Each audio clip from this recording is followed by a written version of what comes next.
जैसे जैसे हम इनकम टैक्स को समझने लगते हैं ना, वैसे वैसे हम कोशिश करते हैं कि हम हमारे इनकम को थोड़ा सा कहीं ना कहीं डाइवर्ट कर लें, जिसकी वजह से टैक्स की लायबिलिटी हमारे से कम हो जाए। उसी में कई बार हम क्या करते हैं कि इनकम जो एक्चुअली हमने कमाया है वो हम डाइवर्ट कर देते हैं अपने फैमिली मेंबर्स के हाथों में, ताकि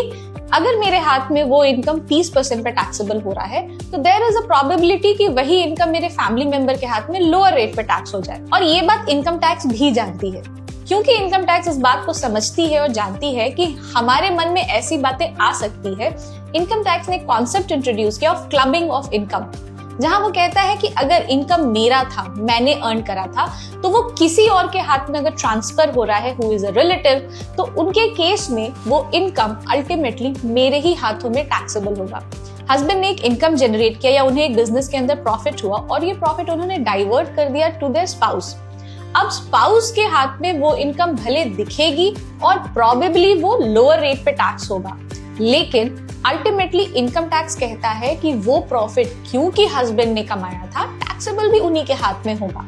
अच्छा, यहाँ एक बड़ी अच्छी चीज आई, कहा गया कि लेट्स से हमने ये इनकम ट्रांसफर तो कर दिया स्पाउस के हाथ में, हमने क्लब भी कर दिया एसएससी के हाथ में, लेकिन हमारे स्पाउस ने उसी इनकम से एडिशनल प्रॉफिट जनरेट कर दिया। मान लो उन्होंने इन्वेस्ट कर दिया, एफडी में डाल दिया, जो भी इंटरेस्ट या डिविडेंड या कैपिटल गेन वो उस इनकम से जनरेट कर रहे हैं is taxable in the hands of spouse. मतलब एक्रेशन आपके स्पाउस के हाथ में टैक्सेबल होता है, माने ट्रांसफरी के हाथ में टैक्सेबल होता है, बट जो बेस इनकम है ना वो ट्रांसफरर के हाथ में ही टैक्सेबल होगा। तो अपने आईटीआर को फाइल करते समय में इस बात को जरा ध्यान रखना कि कहीं अगर इनकम तुमने डाइवर्ट कर भी दिया है, it has to be disclosed in your own ITR only. ऐसी ही छोटी छोटी बातों को ध्यान रखने के लिए और अपने आप को थोड़ा टैक्स कंप्लायंट बनाने के लिए कीप फॉलोइंग।